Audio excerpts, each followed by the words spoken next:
ജിൻഡോ 10-25 വർഷങ്ങൾക്ക് മുമ്പ് ആലപ്പുഴ തീരദേശത്തെ കരിമണൽ തീരെഴുതി കൊടുക്കാൻ കഴിയില്ല എന്ന വി എം സുധീരന്റെ നേതൃത്വത്തിൽ അന്നത്തെ അവിടുത്തെ എം എൽ എ ആയിരുന്ന കെ സി വേണുഗോപാലിന്റെ അധ്യക്ഷതയിലൊക്കെ നടന്ന ഒരു എം എ ബേബി അന്നത്തെ അവിടുത്തെ ആലപ്പുഴ ജില്ലാ സെക്രട്ടറി ആയിരുന്ന എം എ ബേബി അടക്കം നടത്തിയ ഒരു മനുഷ്യമതിൽ അന്നത്തെ പ്രഖ്യാപനങ്ങൾ അതിനുശേഷം വന്ന നയമാറ്റങ്ങൾ ഉമ്മൻചാണ്ടി സർക്കാർ നയമാറ്റങ്ങളൊക്കെ അതിന്റെ ഈ പറയുന്ന എന്താണ് ഇതുമായി നേർക്കുനേർ ബന്ധമുള്ളത് അല്ലെങ്കിൽ കൂടിയും ഈ കരിമണലുമായി ബന്ധപ്പെട്ട കേരളത്തിന്റെ ഭൂതകാല ചരിത്രമാണ്. ജിൻഡോ ഇവിടെ 132 കോടിയുടെ ഫോൾസ് കണക്ക് ഇൻഫ്ലേറ്റ് ചെയ്ത് കാണിച്ചു എന്നുള്ളതാണല്ലോ ഇതിൻ്റെ ആത്യന്തികമായ കേസിൻ്റെ അടിത്തറ.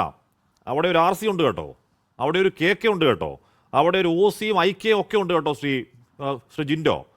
എന്ന് പറഞ്ഞാൽ SFIയോടെ ആദ്യകാലത്ത് ഇന്ത്യൻ സെറ്റിൽമെൻറ്റ് ബോർഡ് റിപ്പോർട്ട് എഴുതി വെച്ചിരിക്കുന്നത് ഞങ്ങൾക്ക് ഈ കച്ചവടം നടത്തിക്കൊണ്ട് പോകാൻ ഈ പണം കൊടുക്കേണ്ടി വരികയാണ് എന്ന് പറയാണ്. എന്ന് പറഞ്ഞാൽ എന്താണ്, ഏതോ രീതിയിൽ അനധികൃതമായി ഏതോ രീതിയിൽ നേരായ വഴിക്ക് നടക്കാൻ കഴിയാത്ത കച്ചവടം നടക്കണമെന്നുണ്ടെങ്കിൽ ഈ പറയുന്ന ആൾക്കാർക്ക് ഇത്രയൊക്കെ പണം ഞങ്ങൾ കൊടുക്കേണ്ടി വന്നു. അത് ഈ RC KK മാത്രമല്ല, അത് പോലീസുകാരുണ്ട്, അത് ആരാധനാലയങ്ങളുണ്ട്, അത് ഏതോ മാധ്യമ സ്ഥാപനങ്ങളുണ്ട്. അങ്ങനെ കോടിക്കണക്കിന് രൂപ വാരി എറിഞ്ഞ ഒരു കേസാണ് കേട്ടോ. അപ്പോൾ ഇത് ഒരു വീണ ടിയുടെ വീട്ടിൽ മാത്രം പോയി, അല്ലെങ്കിൽ വീണ ടിയുടെയും അദ്ദേഹത്തിൻ്റെ പിതാവ് പിണറായി വിജയൻ്റെയും വീട്ടിൻ്റെ ഡോറിൽ മാത്രം പോയി മുട്ടുന്ന ഒരു പ്രത്യേക സംവിധാനം മാത്രമാണ് ED എന്ന് കരുതി വെക്കല്ലേ ജിൻഡോ? ഇല്ലല്ലോ, അങ്ങനെ ഒരു തെറ്റിദ്ധാരണയില്ല. ഞാൻ ആദ്യഘട്ടത്തിൽ തന്നെ അത് പറഞ്ഞല്ലോ. EDയുടെ വിശ്വാസത്തെക്കുറിച്ചിട്ട് കൃത്യമായ ധാരണ ഞങ്ങൾക്കുണ്ട്. അവരുടെ അന്വേഷണ രീതികളെ കുറിച്ചിട്ടും അഭിപ്രായ വ്യത്യാസങ്ങളുണ്ട്. അക്കാര്യത്തിലൊന്നും ഒരു തർക്കവുമില്ല. പിന്നെ താങ്കൾ സൂചിപ്പിച്ച പോലെ കോടിക്കണക്കിന് രൂപ 100 ചില്ലാൻ കോടി രൂപയുടെ ഇടപാടുകളുമായി ബന്ധപ്പെട്ട ആക്ഷേപം, അതിൽ രാഷ്ട്രീയ നേതാക്കന്മാരുടെ പേരുണ്ട്, മതസ്ഥാപനങ്ങളുടെ അതുപോലെ മാധ്യമ സ്ഥാപനങ്ങളുടെ മറ്റു പല വ്യക്തികളുടെയും പേരുകളുണ്ട്. എല്ലാം അന്വേഷിച്ചോട്ടെ, അന്വേഷിക്കപ്പെടണമല്ലോ. അതിൽ പേരുള്ളവരിൽ ഒരാളൊഴിച്ച് ബാക്കി എല്ലാവരും അത് മേടിച്ചത് എന്തിനാണെന്നോ, അല്ലെങ്കിൽ സംഘടനാ പ്രവർത്തനത്തിനോ, അല്ലെങ്കിൽ മറ്റേപാട് രാഷ്ട്രീയ പ്രവർത്തനത്തിന്റെ ഭാഗമായിട്ടുള്ള പ്രവർത്തനങ്ങളുടെ ഭാഗമായിട്ടൊക്കെ പാർട്ടിക്ക് വേണ്ടിയിട്ട് മേടിച്ചതും മുന്നണിക്ക് വേണ്ടി ഇലക്ഷൻ പ്രവർത്തനത്തിന് വേണ്ടി മേടിച്ചതും അങ്ങനെയുള്ള കാര്യങ്ങളൊക്കെ പറഞ്ഞിട്ടുണ്ട്. അതിനപ്പുറത്ത് എന്തെങ്കിലും അറിയാനുണ്ടെങ്കിൽ അതും അന്വേഷിക്കപ്പെടട്ടെ എന്ന് തന്നെയാണ് ഞങ്ങളുടെ ടേക്ക്. പക്ഷെ ഒരാൾ ഒഴികെ അന്വേഷിക്കപ്പെടും. കാര്യം ഈ പറയുന്ന 182 കോടിയിൽ ഒരു 1.82 കോടിയോ 2.74 കോടിയോ മാത്രമാവില്ല അന്വേഷണ പരിധിയിൽ വരിക. ഈ പറയുന്ന നേതാക്കൾ ഈ പറയുന്ന സംശയാസ്പദ കമ്പനിയിൽ നിന്ന് വാങ്ങിയ പണം എന്തിനാണെന്ന്, ഇപ്പോൾ രാഷ്ട്രീയ പാർട്ടികൾ കൊടുത്ത ഡൊണേഷൻ ആണെന്നുണ്ടെങ്കിൽ അത് ഈ പറയുന്ന ടാക്സ് എക്സെപ്ഷൻ ഉള്ളതാണ്. അത് ഈ പറയുന്ന ഇന്ത്യൻ സെറ്റിൽമെന്റ് ബോർഡ് റിപ്പോർട്ടിൽ വരേണ്ടതല്ല. അത് നേതാക്കൾ കൊടുത്തു എന്ന് കരുതി തള്ളിക്കളയേണ്ട പണമാണ്. അങ്ങനെ തള്ളിക്കളഞ്ഞിട്ടില്ല.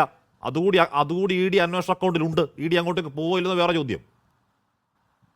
അല്ല, അന്വേഷിക്കട്ടെ എന്നല്ലേ ഞാൻ പറഞ്ഞത്. ഞങ്ങളുടെ മടിയിൽ കനമില്ല, അതുകൊണ്ട് ഞങ്ങൾ വെള്ളം കുടിക്കാനും വാഷ്റൂമിൽ പോകാനും സമ്മതിക്കുന്നില്ല എന്നും പറഞ്ഞ് ആളെ വിട്ട് കാർ തല്ലി പൊളിക്കാൻ വിടുന്നില്ലല്ലോ. അന്വേഷിക്കപ്പെടട്ടെ എന്ന് തന്നെയാണ് ഞാൻ പറഞ്ഞത്. അല്ലാതെ അന്വേഷിക്കേണ്ടെന്നല്ലല്ലോ പറഞ്ഞത്. ഒരാൾ മാത്രമാണ് അത് ഞാനല്ല എന്ന് പറഞ്ഞത്. അത് പിണറായി വിജയൻ.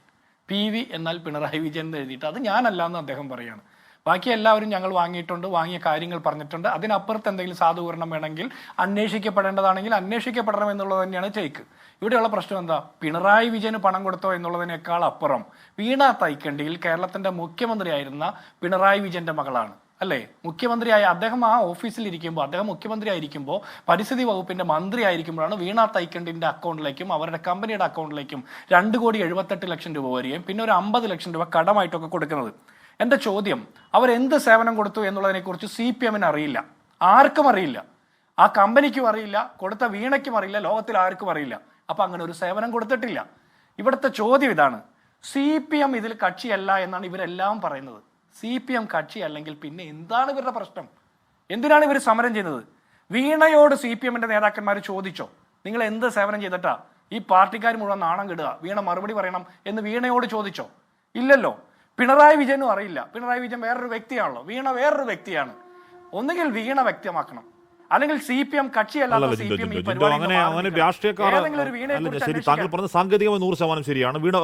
പിണറായി വിജയൻ പറഞ്ഞു എന്നെ ചോദ്യം ചെയ്തിട്ടില്ലെന്ന് എന്ന് പറഞ്ഞതൊക്കെ ശരിയാണ്. പക്ഷേ പോയ കാലങ്ങളിൽ പോയ സംസ്ഥാനങ്ങളിൽ EDയുടെ വേട്ടയ്ക്ക് യഥേഷ്ട വിധേയമായ രാഷ്ട്രീയ പാർട്ടി നേതാക്കളുള്ള ഒരു പാർട്ടിയുടെ വക്താവ് വന്നിരുന്ന് ഇത് വീണയെ മാത്രം ഉദ്ദേശിച്ചുള്ള EDയുടെ നിഷ്കളങ്ക പണിയാണ് എന്ന് പറയാവോ ജിൻഡോ? അല്ല, ഞാൻ പറയട്ടെ ഹാഷ്മി, ഞാൻ പറഞ്ഞ് പകുതിയാകണതിന് തോക്കിൽ ഉണ്ട നിറയ്ക്കുന്നതിന് മുമ്പ് ഹാഷ്മി വെടിവെക്കില്ലേ? ഞാൻ പറയട്ടെ. എൻ്റെ ചോദ്യം അടുത്ത ഘട്ടത്തിലേക്ക് വരുന്നത്, സംസ്ഥാന സർക്കാരിന്റെ പൊതുമേഖലാ സ്ഥാപനമായിട്ടുള്ള KSIDCക്ക് 14% ഷെയറുള്ള പബ്ലിക് ലിമിറ്റഡ് കമ്പനിയാണ് CMRL. ആ കമ്പനിയിൽ നിന്ന് മുഖ്യമന്ത്രിയുടെ മകളുടെ അക്കൗണ്ടിലേക്ക് എന്തിന് പണം പോയി എന്ന് അന്വേഷിക്കാനായിട്ട് നോക്കിയപ്പോൾ അതിനെക്കുറിച്ചിട്ടുള്ള ഈ മറ്റേ IT റിട്ടേണുമായി ബന്ധപ്പെട്ട വിഷയത്തിൽ ഇന്റർവ്യൂ സെറ്റിൽമെന്റ് ബോർഡിന്റെ കണ്ടെത്തൽ പുറത്തു വന്നതിന് ശേഷം അന്വേഷിക്കാൻ ശ്രമിച്ചപ്പോൾ അതിന്റെ ഡയറക്ടറെ മാറ്റാൻ വേണ്ടി ശ്രമിച്ചതാരാ അറിയണ്ടേ? അപ്പോൾ ഒരു പ്രശ്നമുണ്ട്. അതേ KSIDC തന്നെ കേന്ദ്ര ഏജൻസികളുടെ അന്വേഷണം തടസ്സപ്പെടുത്താൻ വേണ്ടിയിട്ട് 1.25 കോടി രൂപ പൊതുഖജനാവിൽ നിന്ന് ചെലവഴിച്ചത് ആർക്ക് വേണ്ടിയിട്ടാ? ഇതിൽ KSIDCക്കെതിരെ ആക്ഷേപമില്ലല്ലോ. KSIDCക്കെതിരെ ആക്ഷേപമുണ്ടോ?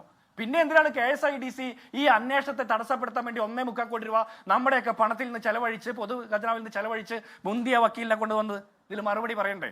ഇത് വെറും ഒരു വീണയല്ല എന്ന് പറയുന്ന അടുത്ത ഘട്ടത്തിലാണ്. ഈ വീണയ്ക്ക് വേറെ കുറെ പ്രത്യേകതയുണ്ട്. പരിസ്ഥിതി വകുപ്പ് മന്ത്രിയുടെ മകൾ, മുഖ്യമന്ത്രിയുടെ മകൾ, അങ്ങനെ നോക്കുമ്പോൾ AKG സെന്റർ അഡ്രസ് ആക്കി വെച്ച പഴയ പാർട്ടി സെക്രട്ടറി പോളിറ്റ് ബ്യൂറോ മെമ്പറുടെ മകൾ. അപ്പോൾ ചില കണക്ഷൻ വരും. അവിടെയുള്ള ചോദ്യം, ED പിണറായിയെ ചോദ്യം ചെയ്തിട്ടില്ലല്ലോ, ഇവരെന്തിനാ ആക്ഷേപിക്കുന്നത്? ഇനി പിണറായിയെ ചോദ്യം ചെയ്തല്ലെന്ന് പിണറായി പറയുന്നു. ഇനി പിണറായിയെ ചോദ്യം ചെയ്യാനാണ് വരുന്നത് എന്നും പറഞ്ഞാണ് ഇവരുടെ കരച്ചിലെങ്കിൽ എന്തിനു വേണ്ടിയിട്ടായിരിക്കും പിണറായിയെ ചോദ്യം ചെയ്യാൻ വരുന്നത്? മടിയിൽ കനമില്ലാത്ത സാത്വികനായിട്ടുള്ള പിണറായി വിജയനെ എന്തിന് ED ചോദ്യം ചെയ്യുമ്പോൾ ഇവർ പേടിക്കണം? അല്ലല്ല, അപ്പൊ അങ്ങനെ വരുമ്പോൾ നിങ്ങൾ മണിക്കൂർ രാഹുൽ ഗാന്ധി ഇരുന്ന് കൊടുത്തില്ലേ? ഇല്ല, ED കേന്ദ്ര സർക്കാരിന്റെ രാഷ്ട്രീയ ടൂൾ എന്ന നിലപാട് അപ്പൊ പോയോ? 56 എന്തിനാണ് പിണറായി വിജയനെ ചോദ്യം ചെയ്യാമോ എന്ന് കരയുന്നത് എന്ന് ജിൻഡോ ചോദിക്കുമ്പോൾ ED കേന്ദ്ര സർക്കാരിന്റെ രാഷ്ട്രീയ വേട്ടനായ്ക്കൾ എന്ന നിങ്ങളുടെ രാഷ്ട്രീയ ആരോപണം അപ്പൊ ഇല്ലേ? ആ ആരോപണം ഉണ്ടല്ലോ. അതുകൊണ്ടാണല്ലോ അവർ രാഷ്ട്രീയം വെച്ച് തന്നെ വേട്ടയാടുന്നത് കൊണ്ടാണ് പിണറായി വിജയനെ ചോദ്യം ചെയ്യാത്തത്. 112 ദിവസം ജയിലിൽ കിടന്ന ശിവശങ്കരന്റെ മുതലാളിയായിട്ടുള്ള പിണറായി വിജയനോട് ലൈഫ് മിഷൻ കോഴയെ കുറിച്ചിട്ട് ഒരു കേന്ദ്ര ഏജൻസിയും അന്വേഷിക്കാൻ വരാതെ ചോദ്യം ചോദിക്കാതിരുന്നത് കൃത്യമായ രാഷ്ട്രീയം BJPയുടെ കേന്ദ്ര ഏജൻസി ആയിട്ടുള്ള EDക്ക് ഉള്ളത് കൊണ്ടാണ് പിണറായിയെ തൊടാതെ മാറ്റി നിർത്തിയത്. ഇതും ചില നാടകമാണെന്ന് വിചാരിക്കുന്നത്. AC മൊയ്തീന്റെ കണ്ടുകെട്ടിയ സ്വത്തും ഫ്രീസ് ചെയ്ത അക്കൗണ്ടും എന്തായെന്ന് നമുക്കറിയാലോ. അപ്പൊ EDയെ കുറിച്ചിട്ട് ഞങ്ങൾക്ക് കൃത്യമായ ധാരണയുണ്ട്. EDയെ 2 തട്ടിലും വെച്ച് പറയുന്നത് CPM ആണ്. എന്റെ ചോദ്യം ഇത് ഇത്രയേ ഉള്ളൂ. ഈ വേറെ ഒരു കേന്ദ്ര ഏജൻസിയും ഏതെങ്കിലും കേന്ദ്ര ഏജൻസി പിണറായി വിജയനെ ചോദ്യം ചെയ്തില്ലല്ലോ. പിന്നെ എന്താണ് ഇവരുടെ പ്രശ്നം? ഏതോ ഒരു പെൺകുട്ടി, പാവപ്പെട്ട പെൺകുട്ടി, അമ്മയുടെ പെൻഷൻ കാശ് കൊണ്ട് തുടങ്ങിയ കമ്പനിയിലേക്ക് ചെയ്യാത്ത ജോലിക്ക് വാങ്ങിയ പണത്തെ കുറിച്ച് അന്വേഷിക്കാൻ വരുന്നതിന് ഇവരെന്തിനാ റോട്ടിൽ കിടന്ന് തല്ലുണ്ടാക്കുന്നത്?